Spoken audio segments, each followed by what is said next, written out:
Welcome to the Banker Lamp. Please enjoy the video. You start by opening Google Translate and choosing the languages you need. Make sure to set the source and target first. Grant camera permission if the app asks, and allow related permissions so the live view works. Tap the camera icon to enter the camera translator mode, then hold your device steady. Once done, keep text centered and evenly lit so the app can detect characters. This early setup speeds up accurate real-time translation. Now you will use instant or live modes to translate what you see. Choose instant for quick overlay and scan or live for higher accuracy. Point the camera and watch translations appear. If text is blurred, tap the screen to focus and freeze the frame.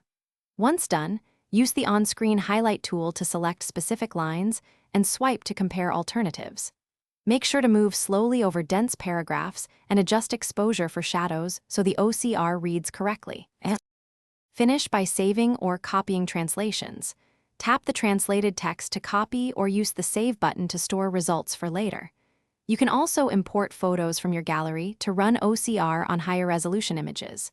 Once done, review and suggest edits if a phrase looks wrong, which trains the system.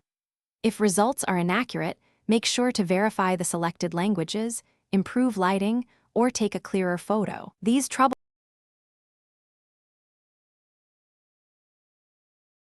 Thanks for watching. If this was helpful, leave a like and consider subscribing. See you next time.